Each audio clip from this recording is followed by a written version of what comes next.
Bonjour, aujourd'hui je vous présente une maman que j'ai eue dans mes cours et qui vient vous raconter ses histoires de naissance. J'ai profondément le goût de vous faire entendre des histoires de naissance souveraines, quelle que soit la finalité.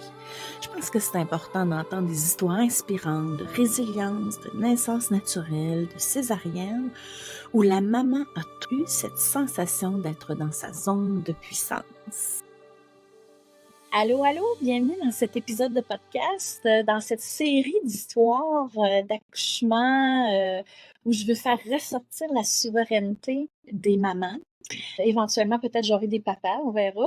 Mais aujourd'hui, j'avais vraiment le goût qu'on puisse entendre une histoire de cheminement vers la souveraineté, une histoire de désir d'accouchement naturel qui se termine en césarienne, mais qui est parsemé d'apprentissage et de, de résilience et de souveraineté aussi. Donc, je reçois Cindy. Allô, Juliette. Allô. Je suis contente. Merci d'avoir accepté mon invitation. Vraiment plaisir. Cindy est la maman de 3 beaux garçons qui ont quel âge déjà? 3, 5, 7. 3, 5, 7. Ouais. OK. Fait que toi, Cindy, on s'est rencontrés à ton premier en prénatal. Oui, bébé Édouard était déjà là. Ouais. On s'est rencontrés à mon premier Édouard. Puis toi, c'était quoi tes désirs de naissance à ce moment-là? Un premier enfant? Édouard était vraiment notre premier enfant. Fait que, tu sais, ça a été une grossesse vraiment désirée. Ça faisait 5 ans qu'on essayait d'avoir notre premier enfant. Fait que, c'est ça. Fait que quand j'ai tombé enceinte, pour moi, la naissance, c'était une naissance naturelle. Fait que j'ai tout fait mon suivi de grossesse en maison de naissance à Mimousa, Saint-Romuald. Fait que, tu sais, pour moi, l'accouchement, c'était à la maison de naissance à Mimousa, qu'il y avait pas d'autres options, là. Toi, t'avais pas envisagé que ça pourrait être Non, comme c'est ça. J'avais vraiment lu beaucoup la naissance honteuse, les méthodes Bonaparte. Là, j'étais vraiment imprégnée d'une naissance naturelle. Je me posais pas de questions sur l'épidurale. Tu sais, mon corps allait bien faire quelque chose. Tu sais, j'ai perdu mes os le 9 juillet à 4 heures du matin. On s'est rendu à Mimousa. Et j'ai eu bébé Édouard en césarienne d'urgence à 22h16 le 11 juillet. Il y a quand même eu J'ai eu 2 jours. J'ai été 36 heures en contraction. J'ai passé 24 heures en maison de naissance avec papa. Fait que le premier 24 heures avec des contractions. Mes contractions étaient là, tout ça. Mes bébés descendaient pas. Fait que mon travail avançait pas. Fait que j'ai resté à 3 centimètres tout ce temps-là. Les bébés descendaient pas. Fait qu'au bout de 24 heures, la sage-femme m'a dit, Sylvie, là, faut faire tes choix, faut aller à l'hôpital. Et au début, je voulais pas. C'est papa Daniel qui m'a dit, non, là, Sylvie, faut, là. Tu sais, ça veut pas nécessairement dire que, tu sais, il y a une urgence, quoi que ce soit. Tu sais, à ce moment-là, bébé était pas en état d'urgence. Moi non plus. Tu sais, le transfert s'est bien fait. Moi, j'ai demandé que ma sage-femme vienne avec moi. Je voulais absolument que ma sage-femme soit là pour la naissance. Je pouvais l'amener avec moi à l'hôpital. Tu sais, il y avait pas de danger. Fait que, tu sais, ça a été quand même un beau transfert. Mais là, mes contractions avaient arrêté. Oh, OK. OK. Puis en plus, tu sais, il y a un délai quand même avec Oui, c'est ça, avec la poche des os, que ça faisait déjà un bon 24 heures. Ils ont quand même étiré. Exact, c'est exact, ouais. Ils m'ont fait confiance, je pense, tu sais, parce que bébé allait bien, tu sais, prenait le cœur du bébé, tu sais, je suis capable d'aller marcher, on sortait de la maison de naissance, on allait prendre des marches, tu sais, je vivais vraiment mes contractions. Ça, j'ai bu des tisanes, c'est ça, on essayait des remèdes, on fait pris même, ouais, on essayait de faire avancer le travail, mais à un moment donné, bébé descendait pas, là. Fait qu'il y avait beaucoup de mouvements. T'étais quand même, à ce moment-là, ce que j'appelle, moi, la zone de puissance. Tu respirais, puis pour toi, ça allait bien, en guillemets, dans ta tête. Et papa Daniel, lui, était plus en mode comme, non, là, faut y aller. Ouais, lui, Tu sais, il était pas dans les hormones, ouais, il était conscient que... c'est le réseau aussi à l'extérieur, tu sais, qui devient comme un peu plus anxieux aussi. Puis, tu sais, ça l'a comme stressé. Moi, j'étais complètement fermée, j'avais pas de téléphone, tu sais, j'étais connectée à mon enfant, puis j'étais complètement dans mon corps, dans mon bébé. Puis pour moi, c'était la naissance de notre enfant, puis on savait pas le sexe à ce moment-là en plus, tu sais, fait que moi, c'était mon enfant, peu importe, tu sais, fait que je voulais absolument aller à la rencontre de cet être-là. Tu sais, fait que, tu sais, à un moment donné, après 24 heures, là, la famille s'inquiète. Là, il est-tu arrivé? Puis, il est-tu arrivé? Parce que la famille... on peut attendre que les parents informent. Oui, c'est ça, parce que là, j'ai dit à Daniel, j'ai ferme, qu'on a fermé. Mais, tu sais, j'avoue qu'après 36 heures, ma mère, elle avait très hâte de savoir... parce que habituellement, une naissance, ça peut prendre des heures et des heures. Oui, on peut, mais 36, c'est quand même une bonne moyenne d'heures. Puis, est-ce que le fait que la sage-femme, à un moment donné, sonne un peu la cloche pour dire, là, je pense que c'est le moment, là, on a, tu sais, ils t'ont permis d'une certaine façon d'étirer dans la limite de ce que médical, de ce que peuvent faire aussi, tu sais, parce qu'ils ont quand même des règles à suivre, là. Ben, 24 heures après la perte des os, là, c'est ça. C'est ça, c'est ça, c'est leur limite à eux. Puis, tu sais, de savoir que ma sage-femme me suivait, ça, j'ai fait, OK, oui, OK, on y va. Tu sais, elle m'a aussi rassurée en me disant que, tu sais, on partait pas en catastrophe, là, comme je disais, Pinceau, on s'en va à l'hôpital pour accueillir ton bébé. Tu sais, j'avais même pas en tête la césarienne à ce moment-là. Là. OK. Tu sais, moi, c'était encore très naturel. OK, tu sais, il viendra pas au monde sur le lit de la maison de naissance de Mimosa, mais il va venir au monde avec ma sage-femme quand même, puis à l'hôpital. Pour moi, il allait... T'avais quand même cette sensation de choisir où elle être. Exact. Il n'y avait pas de question de césarienne encore à ce moment-là. C'était vraiment juste, OK, on se rend à l'hôpital, c'est parce que il va avoir un cadre, il va avoir une équipe médicale, tout ça. Puis ce que ma sage-femme m'avait aussi expliqué à ce moment-là, c'est qu'il allait m'administrer de la cytocine pour faire repartir mes contractions, étant donné que j'en avais plus. Souvent, l'utérus devient fatigué. Ouais, il les faisait plus naturellement. Fait que j'ai été sur la cytocine. Mais là, les contractions sont intenses avec la cytocine, ce que je ne savais pas. Fait que j'ai continué à respirer. Je faisais encore mes postures de yoga après 28 heures de contraction sur la cytocine, sur mon plancher de terre. Qu'est-ce que tu faisais comme posture? Ben, souvent, j'étais en posture de l'enfant, vraiment recouturée. Un 4 pattes? Ouais, un 4 pattes, ma bédaine, puis le ballon aussi. J'ai encerclé là, mon ballon. Et moi, assise sur le lit, ça m'a beaucoup aidé. Moi, assise sur le lit avec les pieds dans le vide, papa Daniel devant moi. Le front collé sur lui. Ça, on le fait beaucoup. J'ai une photo derrière ça que j'essaie de te retrouver. Mais ouais, c'est ça. Puis là, avec la cytocine, tout ça, mais malheureusement, le travail avançait pas. Bébé descendait pas. C'est quoi, il était avec l'Astor, est-ce que vous le savez? Oui, on l'a su au deuxième. Pourquoi j'étais incapable d'accoucher, en fait. Vraiment, la conclusion de ça, c'est que je suis incapable d'accoucher. Parce que mon bassin est à l'envers. J'ai un bassin qui est fermé. Ouais, il est comme fermé, fait que le bébé peut pas s'engager. Le bébé ne peut pas appuyer sur le col. Fait que, tu sais, même si j'ai les contractions, le bébé reste coincé au début de mon bassin. Il peut pas descendre, il est pris. Il est pris. Mais ça, ma physionomie, ben, je ne peux pas savoir avant d'avoir un enfant et avant d'avoir un accouchement naturel, puis personne ne pouvait le savoir non plus, que mon bassin était... Fait qu'on a fait des examens au deuxième parce que moi, je voulais tenter la vague. Et c'est là qu'ils se sont questionnés. Est-ce qu'on peut tenter la vague? Est-ce qu'on peut y aller de l'avant avec l'accouchement naturel pour son deuxième enfant? Puis c'est là que le médecin, on a passé des radiographies, on a regardé tout ça. Là, pourquoi bébé ne s'était pas engagé? On a investigué médicalement vraiment la condition pour pouvoir dire oui ou non à la vague. Mais c'était non, là, parce que ça aurait été la même histoire. La vague, juste pour préciser, c'est l'accouchement vaginal après césarienne, parce que il y a un médecin un jour, il y a un médecin un jour qui avait dit césarienne un jour, césarienne toujours. On s'est rendu compte que c'est pas toujours le cas. Il y a moyen des fois d'essayer de faire un accouchement par voie naturelle après une césarienne, mais ça prend des conditions. Tu sais, par exemple, un bébé qui est en siège à un premier, il n'y a pas nécessairement de contre-indication pour un deuxième. Mais là, c'était pas le cas. Le bassin, c'est la première fois que j'entends ça. J'ai déjà entendu qu'il y a des femmes qui ont le bassin comme trop étroit, mais toi, il est vraiment refermé sur le dessus. OK. Et que bébé ne peut pas. Et que là, à l'hôpital, ben, ils m'ont fait un épidural. Parce que là, à un moment donné, ça devient très intense.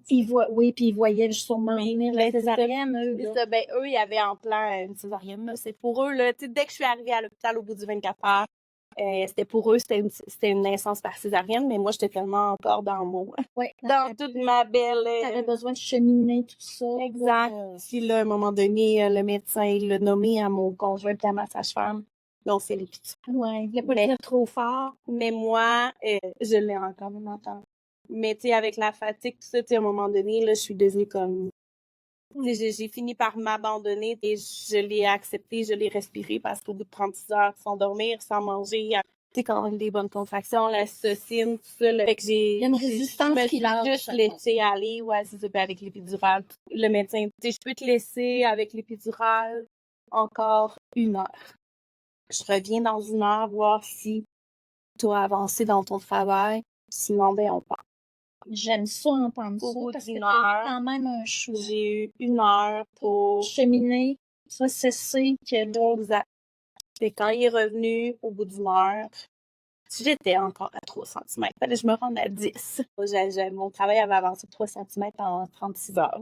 Et on est parti en césarienne, mais tu sais, ça a été une césarienne un peu plus, pas catastrophe, mais un peu quand même, parce que elle était pas planifiée.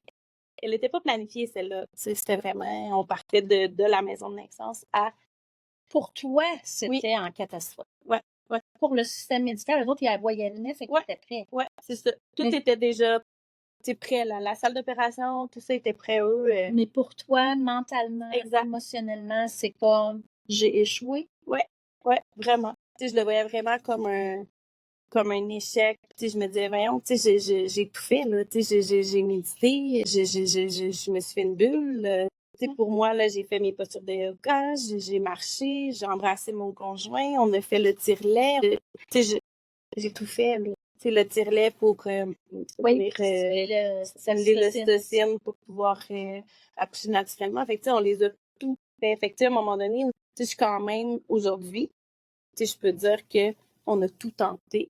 Puis on a tout tenté, pas dans la catastrophe, ou tu sais, pas dans l'obstinage, ou dans je vous oblige de le faire, ou tu sais, dans la ça a été, ouais, non, c'est ça, ça a été vraiment juste, tu sais, je pense que d'avoir une sage-femme, tu sais, ma mère a dit, je savais qu'il fallait être à la maison de naissance, parce que souvent, ça crée des peurs, hein, la maison de naissance. Ben, pour l'extérieur, oui. Pour l'extérieur, c'est un peu épeurant. Fait que ma mère, elle avait peur, puis en plus, ben, au bout de 24 heures, ma mère a dit, tu sais, hein?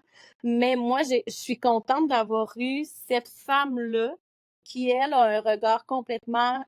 Ben, tu sais, elle est quand même très, très médicale, là. Tu sais, c'est quand même une sage-femme qui a tout le bagage médical en arrière, mais elle a aussi l'empathie, la bienveillance, les naissances souveraines, justement, dans son bagage. Fait qu'elle m'a apporté aussi cette... Tandis que je sais pas si j'avais commencé mon travail directement à l'hôpital, si j'aurais eu autant de temps pour accueillir cette césarienne-là, si j'avais eu autant de... C'est ça que t'as dit. Parce que les chances que ça arrive à l'hôpital sont plus minces parce qu'ils vont attendre moins longtemps avec la poche des autres. Tu sais, quand ça fait un 12-18 heures, tu sais, dans la théorie, c'est 24 heures, mais dans le milieu hospitalier, c'est plus court que ça. Fait qu'il y a un ensemble de choses, tu sais, il y a eu 24 heures, par contre, tu as eu aussi, au moment donné, tu as eu plus que ça, en fait, 12 heures de plus, tu sais. Je dis que non, mais en même temps, tu as eu quand même un bon certain ouverture. Oui. Je me dis, tu te laissé encore 1 heure. Mais tu sais, t'allais bien, bébé allait bien. Mais à un moment donné, ça prenait quelqu'un qui dise, là, c'est assez. Mais tu sais, moi aussi, là, à un moment donné, j'avais hâte de rencontrer notre bébé. Édouard est venu au monde à 22h16 par césarienne. Ton chum était là? Papa Daniel était là, à côté de moi, ici. On connaissait pas le sexe de bébé. Fait que moi, la seule chose que j'ai demandé, c'est moi qui veux découvrir le sexe. Je voulais pas qu'il c'est une fille ou c'est un garçon. On ne connaissait pas le sexe, fait que pour moi, je vais le découvrir. Fait que ça, là, ça a été vraiment le moment wow de notre accouchement. À moi et papa Daniel, parce que tu as un drap devant toi, mais il a levé bébé au-dessus du drap. Puis, Il y a eu une étincelle de magie. je me souviens, j'ai vu des grosses testicules. C'est la chose qui m'a marquée jusqu'à ce vrai, mais c'est ça, c'est vraiment ça. Et c'est moi qui ai crié. C'est Édouard! Parce qu'on avait déjà choisi nos deux noms. Fait que c'est Édouard. Fait que, il y a eu ça, cette étincelle-là de. Tu sais, si j'avais un conseil à donner aux femmes, aux mamans qui vont vivre une césarienne, ou qui ont un peu peut-être de la difficulté à l'accepter ou tout ça, gardez le sexe. Moi, je l'ai fait pour les trois. Parce que ça l'a été ma surprise à moi. Ça l'a été vraiment ça. De ne pas connaître le sexe, d'aller le découvrir à la naissance. Je sais pas, ça l'apportait vraiment une naissance, d'aller découvrir notre enfant. Ça l'apportait vraiment, tant qu'à aller en césarienne, mais je vais me garder une magie, je vais me garder une étincelle. Fait que moi, ça a été ça, vraiment d'aller découvrir le sexe de notre enfant. Puis les trois, ça a été par-dessus le rideau. Puis ça a été trois petites paires de testicules par-dessus le rideau. Mais ouais, c'est ça. Fait que ça a été vraiment la magie. Tu sais, ton postnatal, émotionnellement parlant, tu sais, les filles, ils veulent pas comme faire de plan de naissance, être vraiment trop dirigées vers une option parce qu'elles ont peur de vivre un deuil, elles ont peur d'être déçues, elles ont peur d'être tristes, elles ont peur de faire une dépression postpartum parce qu'elles ont vu d'autres. Comment ça s'est passé? Mais le après, j'étais. Pour moi, l'accouchement avait pas réussi. C'est ça, c'était vraiment ça. J'avais pas réussi à accoucher. Toi, tu le voyais comme réussite et échec. Ouais, c'est ça. J'avais pas réussi à accoucher. Ton corps de femme qui se pose. J'avais pas réussi à accoucher. Mais tu sais, j'avais pas réussi à accoucher, mais l'allaitement, ça a été comme un choc.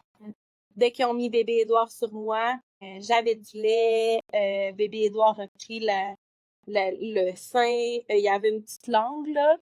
Rappelle-moi comment le petit sein de la langue. Ouais, ils l'ont coupé, puis après ça, là, wow, c'est que bébé Édouard a pris le sein, là. Et pour moi, je n'ai pas réussi à accoucher, mais je suis capable d'allaiter. Je suis capable d'avoir du lait et de nourrir notre enfant.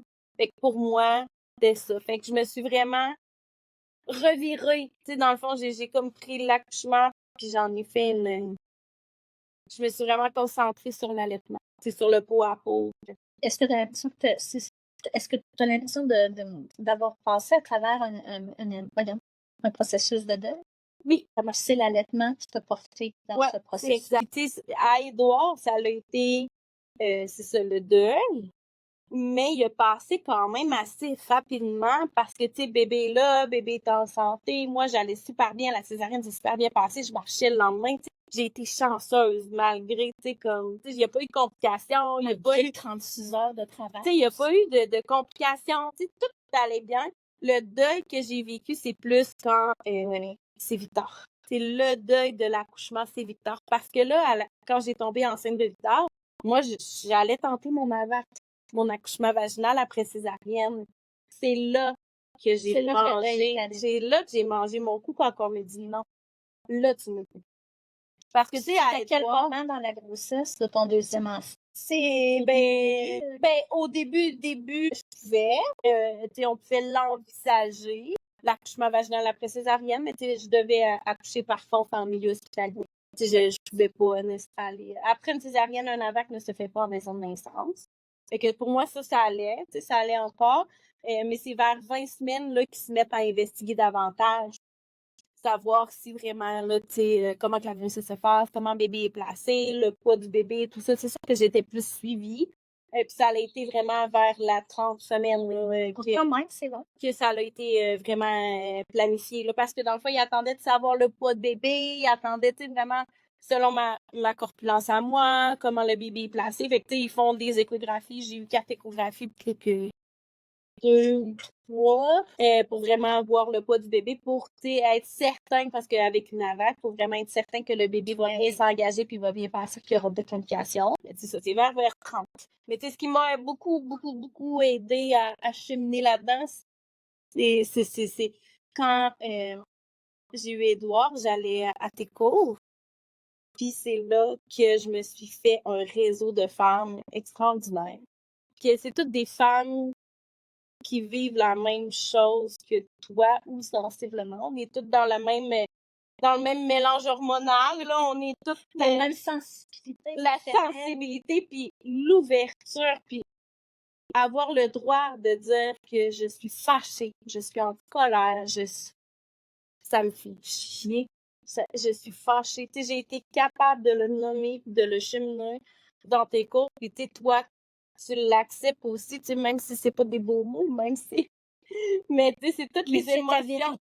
Toutes les émotions sont acceptées. Puis, c'est ça d'être légitimes. Sont légitimes, ouais. Puis, c'est toi, tu sais, puis le groupe de femmes, tu sais, encore aujourd'hui, j'ai des amis, on sait que Édouard va encore à la fête de pub, ça fait 8 ans, puis on se suit encore, puis on se voit pas souvent, mais à chaque année, les fêtes d'enfants, on se fait un party, on va au parc. Fait que, cette femme-là a vraiment resté pour moi. Puis, c'est ça, je me souviens, j'avais vraiment de la difficulté à cheminer par rapport à ma césarienne avec Victor, mais il y a des femmes qui, à côté de moi, vivaient autre chose. C'est vraiment... tu sais, être dans sa souveraineté, là, c'est aussi accepter les gros mots que tu appelles. Mais en réalité, c'est aussi accueillir. Là, puis j'arrive pas à faire ça à travers, mais je suis vraiment plus en colère que ce que je voudrais, dans le fond. Mais à quelque part, moi, j'appelle ça la vie qui part aussi. Tu sais, je veux dire, la colère, c'est inévitable c'est un accident dans la vie, mais OK. Fait que ton réseau t'a aidé. Puis est-ce que c'était en prénatal parce que je me souviens, ton deuxième, t'es venu en prénatal, mais aussi, ça me revient, là, t'étais là. Oui. Puis t'es venu en poste aussi. Fait que quand tu l'as su en prénatal, c'est là qu'il y a eu du sport davantage. Mettons, de 30 à la 30 semaines à l'accouchement, c'est-tu là que le gros de ton deuil s'est fait? Oui, vraiment. Puis, tu sais, là, j'ai lu beaucoup sur... Moi, je me suis beaucoup accrochée, là. Tu sais, avec Édouard, je me suis accrochée à l'allaitement. Oui. Mais là, avec Victor, je me suis accrochée au 4e tweet. C'est vraiment là que je me suis intéressée à... j'ai lu quelques livres là, que je pourrais te partager. C'est là que je me suis vraiment intéressée au 4e trimestre. Puis, qu'est-ce que la femme peut faire pour vivre son 4e trimestre? Le 21 jours seulement avec bébé. Quoi manger pour refaire notre corps, quoi boire, tout ça. Fait que moi, je me suis montée un hôtel. Vraiment, là, dans ma chambre, je me suis montée un bureau avec des caméras, vraiment une chandelle en avalier pour rappeler l'odeur maternelle de ma maman, mon petit Moïse de bébé. Moi, là, ça a été ça. Je me suis accrochée au après. Tu sais, je m'en vais chercher mon enfant, mais après. Je me suis vraiment... Ta souveraineté, là, tu l'as créée. Je suis allée magasiner des jaquettes parce que pour moi, je voulais quand même être belle. Pour moi, ça a été ça. Puis même à l'hôpital, tout de suite après ma césarienne, moi, j'ai nommé à l'infirmière, je veux pas ta jaquette. J'ai apporté ma jaquette. J'avais ma jaquette pour entrer qui allait fitter avec tous les tuyaux, puis tous les fils, tout était passé. Mais j'avais ma jaquette. Fait que mes premières photos avec bébé, j'avais ma jaquette. Cette jaquette-là, je l'ai encore aujourd'hui. Je me suis acheté une jaquette aussi pour Ewa. Je l'ai encore, cette jaquette pour Ewa. Fait que pour moi, ça a été vraiment de créer un rituel, un rite, un rite de passage. Un rite de passage, vraiment, pour mieux l'accepter, mieux le vivre. Je me suis vraiment concentrée sur le après. Ce qui m'a fait énormément de bien aussi, c'est quand mon médecin m'a dit Cindy, une césarienne, c'est planifié. On peut planifier le staff, on peut planifier les infirmières à l'arrière. Tu vas pouvoir avoir bébé. Parce qu'à la première césarienne à Édouard, il était 22h16. J'ai eu bébé sur moi à minuit. Et moi, j'ai travaillé pendant 36 ans. Puis je me suis retrouvée toute seule dans ma chambre d'hôpital. Pas de conjoint, pas de bébé. Là, je sonnais. Ça fait pas de cas. Je sonnais. Une infirmière, j'ai dit, où mon bébé? Où mon conjoint? C'est pas. il va comment mon bébé? Il pèse comment mon bébé? Il est où mon bébé? Mon bébé, mon chum, Il manque un bout. j'étais toute seule, c'était tout blanc. Fait que c'est plus ça, moi, qui me fait peur que la césarienne en soi. Fait que pour moi, là, c'était je veux mon bébé. Je vais à minuit, mon bébé, puis j'avais pas de nouvelles. C'est particulier. Et Parce que là, tu devais être planifié à ce moment. exact. À ton deuxième, c'était-tu aussi à mon ami? C'était planifié. Puis là, j'ai demandé. Tu m'as bien dit avec un bébé pendant des heures, là, vous allez me donner. Puis ça a été vraiment aussi dans le processus de l'accouchement, de savoir que j'allais pouvoir donner la première tétée dès les premières heures parce que bébé Édouard était sur son papa. Oh oui! C'est papa qui l'avait en peau à peau, mais moi, je savais pas ça. J'étais dans ma chambre d'hôpital, je savais pas ça, moi.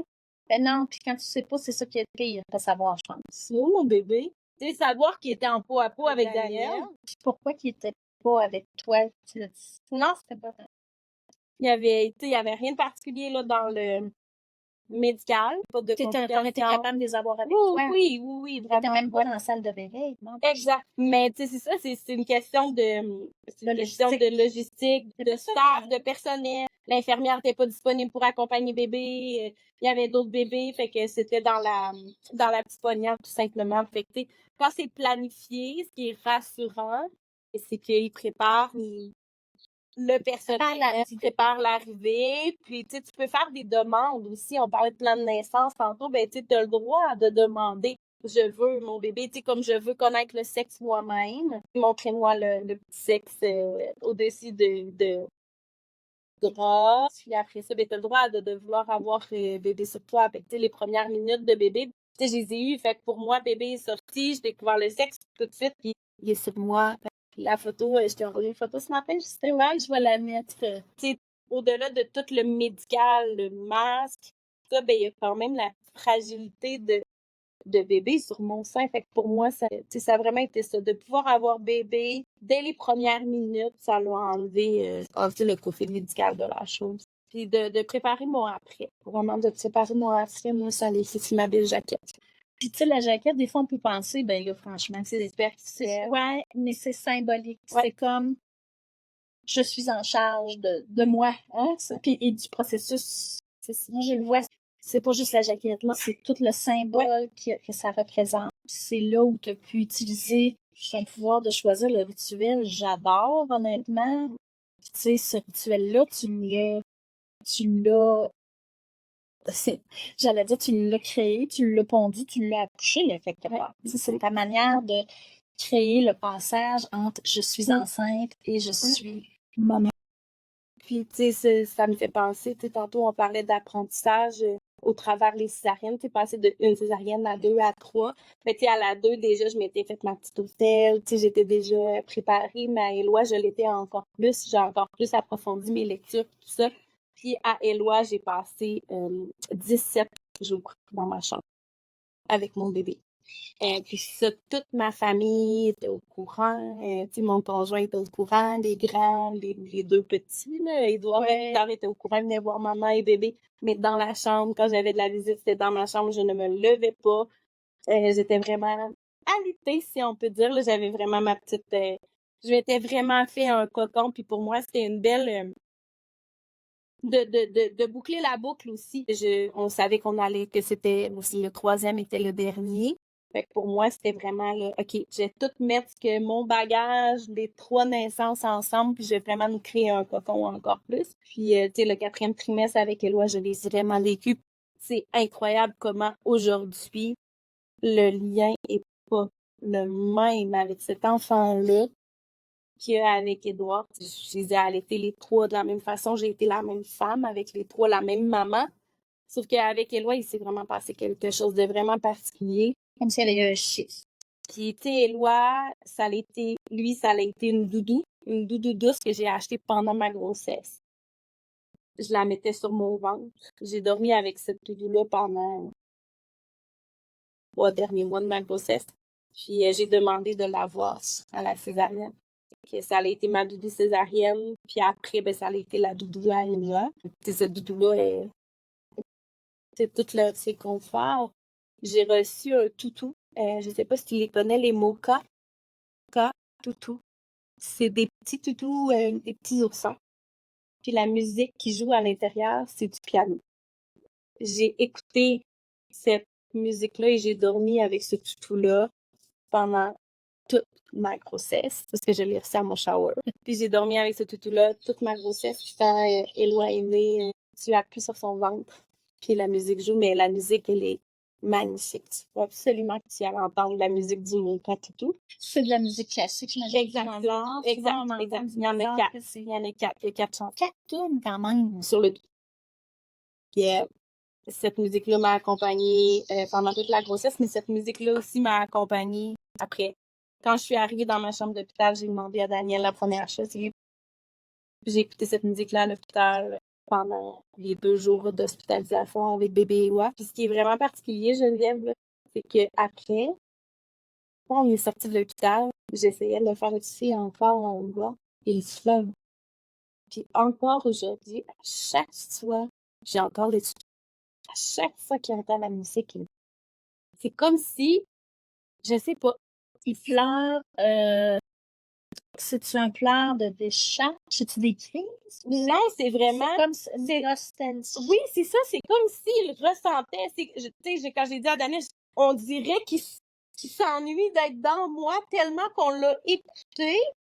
Fait que, tu sais, ce lien-là aussi est important aussi, tu sais, au-delà de la césarienne, tu sais, dans mes apprentissages, c'est d'avoir un lien quand même privilégié avec ton enfant, avec ta bédaine, de mettre des choses en place pendant la grossesse, puis de les poursuivre ensuite, tu sais, ça l'a vraiment été, ouais, vraiment. Éloi, là, il est pas capable, encore aujourd'hui, là, il vient la petite lippe, puis les yeux pleins d'eau, là. C'est vraiment une émotion reliée à cette musique-là, puis même moi aussi. Moi, tu sais.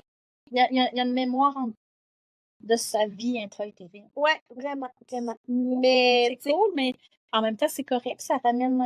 Ouais. Ben, tu sais, en même temps, c'est que, tu sais, après la césarienne, t'as quelque chose à te rattacher, tu sais, il y a la jaquette, tu sais, la doudou que j'ai pu apporter avec moi, tu sais, il y a ce toutou-là qui joue la musique. Dans mes apprentissages, moi, j'ai vraiment installé des outils, tu sais, au-delà du matériel, tu sais. Parce que moi, ce que j'entends, c'est des ancrages. Tu sais, on a fait dans un épisode, je crois que c'est l'épisode 51 sur la PNL, on parlait d'ancrage. T'es avec tes sens, la musique, c'est l'audition, la doudou, c'est le toucher, le ressenti. La doudou, c'est aussi l'odeur. Apprendre notre odeur, apprendre à une odeur unique qui va chercher un réconfort, tu sais, la sécurité. C'est ça, c'est avec nos sens, avec tes sens. Tu t'es allé te chercher des ancrages. Puis la jaquette, le symbole, ça serait quoi? C'est-tu le réconfort aussi ou plus l'idée d'un pouvoir de choisir? Ouais, c'est ça, ouais. La puissance, puis enlever le côté médical aussi de, tu sais, en maison de naissance, on peut accoucher habillé comme on le veut. Puis quand, justement, à Édouard, quand je suis arrivée à l'hôpital, ils m'ont proposé la jaquette, puis je dis non, je reste dans mon pyjama. Puis ils ont accepté à l'hôpital que je reste dans mon pyjama. Ça, c'est super important. J'ai dit, mon pyjama, je suis partie de la maison de naissance avec mon pyjama, puis pour moi, mon pyjama, je l'ai gardé, puis l'infirmière, elle me fait un sourire, elle dit, c'est super de ton pyjama. Puis moi, je dis toujours aux femmes, tu vas sûrement être d'accord, tu sais, le pire qui peut arriver avec ton pyjama, c'est qu'ils mettent les ciseaux dedans. Non, c'est ça, exact. T'es pas obligé d'avoir la jaquette. Puis d'un autre côté, la jaquette, ça te passe du pied par-dessus la tête. C'est au pied aussi. Exact. L'idée, c'est de faire pour toi, c'était important. Je suis contente d'entendre qu'ils ont respecté ça quand même. Tu sais, est-ce que j'aurais été aussi bien préparée? Tu sais, est-ce qu'il y aurait autant des objets puis des ancrages qui auraient été mis en place? Tu sais, je trouve ça intéressant qu'aujourd'hui, tous ces petits souvenirs-là soient dans notre vie, finalement. Ça l'a mis de la place, ça l'a coloré. Le Monka Toutou, la doudou douce, Victor sa jaquette, tu sais, ils ont chacun avec, tu sais, de garder le sexe surprise. Est-ce que on serait allé jusque-là avec des naissances naturelles? Tu sais, je sais pas si c'est ça un beau, c'est une belle question, oui, c'est ça. Puis Édouard, étant le plus vieux de famille, Moi, je dis toujours que le plus vieux, il tape la traîne de raquette. Ça prend quand même une personnalité pour taper une traîne de raquette. Parce que tu as l'impression que, véritablement, dans la personnalité de tes 3 garçons, c'est lui qui devait être le plus vieux. Oui, oui, oui, oui. Puis Édouard, c'est une vieille âme, ça je l'ai toujours dit, là. Tout le temps, j'ai toujours dit qu'Édouard, c'est une vieille âme. Fait que lui, il est venu au monde déjà vieux.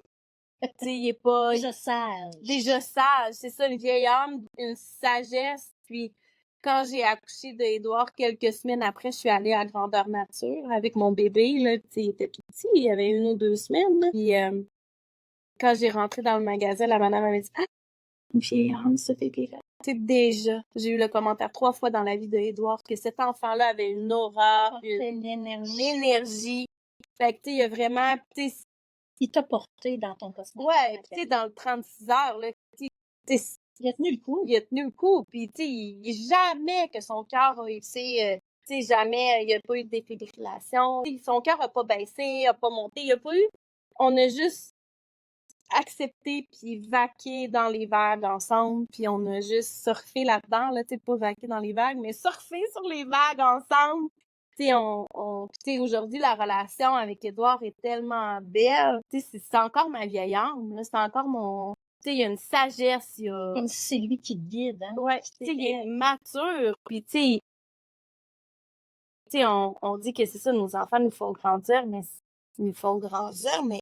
c'est lui qui est venu réveiller le plus de choses en moi aussi. Tu sais, c'est lui qui a fait que je suis devenue la personne que je suis aujourd'hui. Puis c'est lui qui. Tu sais, là, le petit bouton, là. Tu sais, le bouton rouge, là. Il est parfait, lui, pour te faire cheminer. Exact, Ben, c'est exact. parfait Oui, pour ça. oui, Mais une petite coche de plus, lui. oui. Je trouve que oui, vraiment. Tu sais, Victor, là, il y a une relation vraiment particulière avec Éloi. Encore plus que le premier, le deuxième, vraiment le deuxième et le troisième. Il n'y avait pas de garderie. On était en 2020, on était en pandémie, on était complètement fermés sur nous. Fait qu'on on n'a pas eu le choix là, de se créer un cocon, puis de vraiment vivre ensemble cette année-là. Tu sais, aujourd'hui, c'est vraiment beau, là, tu sais, les lois sont tard, puis tu sais, c'est beau la relation que ça l'a créée. Si je te disais que accoucher, la définition d'accoucher, c'est de donner la vie. Est-ce que ça apaiserait cette idée que tu as échoué? Ouais. Ouais. Tu sais, pour moi, tu sais, c'est drôle que tu dis ça parce que pour moi, j'ai pas accouché. Tu sais, parce que pour moi, c'était pas un accouchement. Parce que accoucher pour toi, c'est passer par le. Ouais, passer le. Mais tu sais, c'est donner la vie. Si Lydie Gauthier, elle n'existe pas, ben Édouard Vifon puis Éloi n'existent pas, là. Fait que c'est donner la vie. Tu sais, c'est donner la vie. Puis moi, j'allais chercher mon enfant. Ouais, en plus. Tu veux dire au-dessus du rideau et tout? Non, t'es attachée. Qu'est-ce que tu veux dire aller chercher? Ben, quand que j'arrivais à l'hôpital de ma fille, OK. j'allais pas accoucher. J'allais chercher notre enfant. C'est pour moi. Fait que, tu sais, c'est beau, là, cette phrase-là. Accoucher, c'est donner la vie. Fait que finalement, j'allais accoucher vraiment. J'allais pas juste chercher notre enfant, j'allais accoucher. Je pense que c'est un c'est accouchement. important. C'est comme une autre. Je pense que dans tout, là, et entre autres dans la césarienne, comment on peut amener notre regard différemment. Tu sais, l'idée, c'est pas de dire je m'en vais direct en césarienne, c'est pas ça. C'est plus la vie met sur notre chemin des défis. Puis parfois, le défi, c'est de vivre une césarienne alors qu'on désirait de toutes nos cellules vivre un accouchement physiologique. Mais moi, je pense que les femmes oublient ça. Donner la vie, là. Tu viens d'accoucher d'un bébé, parce que je veux dire... Tu l'as pour te porter la vie. Il était 40 semaines branché. Exact. Tu l'as te porter la vie, te donner la vie aussi. Tu sais, t'as investi ton énergie dans cette grossesse-là, dans ce désir d'enfant-là, tout ça, là. Fait que, OK. Ça que t'as accouché. T'as accouché 3 heures. Si je résume, dans tes choix souverains, là, il y avait la jaquette, il y avait l'espèce d'hôtel. Là, moi, je le vois comme un rituel avec... on peut-tu parler d'offrande? Oui, exactement. Puis j'ai lu aussi beaucoup sur la culture hindoue. Il y a beaucoup de livres là, qui sont sur le 4e trimestre qui sont en lien avec la culture de l'Inde parce que les femmes en Inde n'accouchent pas de la même façon que nous, justement. Puis eux, dans leur culture, toutes ces offrandes-là, tous ces rituels-là, tous ces rites de passage-là sont très, très, très importants.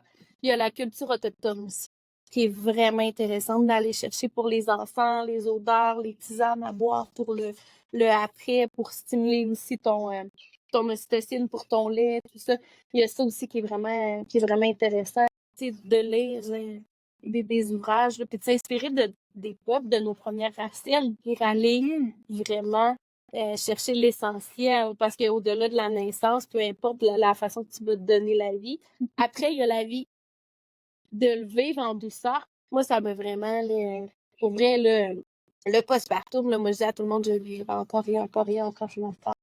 Tu sais, ouais, vraiment, là, Ouais, c'est là que venait l'épanouissement. Oui. Hein, et tu sais, le 17 jours avec bébé, là, ouais, tu sais, la création du lien. oui.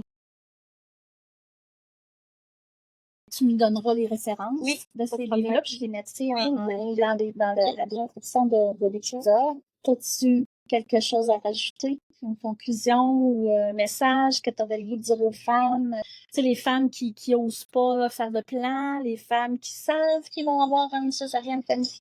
Tu sais ce que... Ben, moi, je dirais aux femmes, au-delà du plan de naissance, de pas le faire pour le côté hospitalier, de pas le faire pour les infirmières, les infirmiers, les médecins, de le faire pour toi.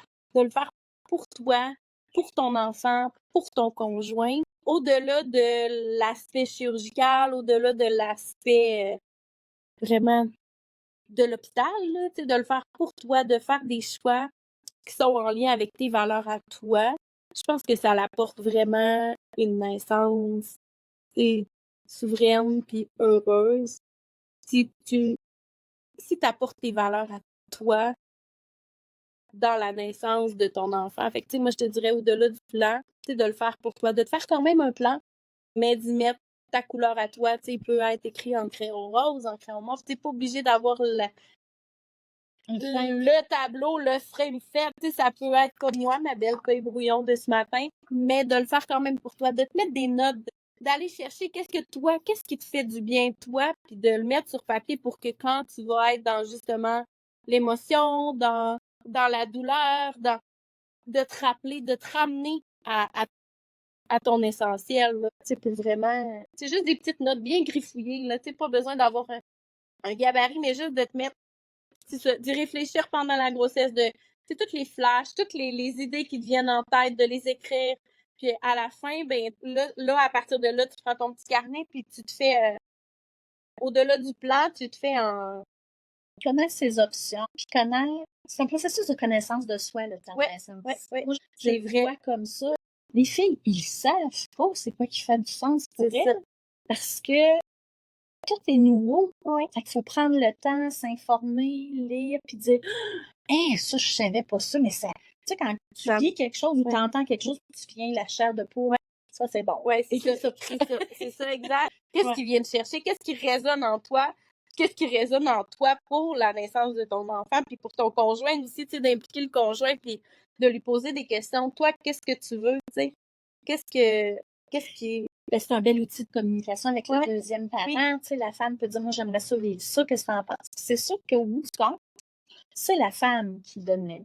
Fait que, tu sais, des fois, le deuxième parent, tu sais, moi, mon chum, il n'a pas toujours été... comment je dirais, il me suivait, en fait, mais si ça avait été lui, il aurait fait ça différemment. Mais vu que là, il me suivait, puis il m'accompagnait dans mes choix à moi, mais il était volontaire aussi, parce qu'il disait, bon, ben, non, on s'en va par là, on s'en va par là.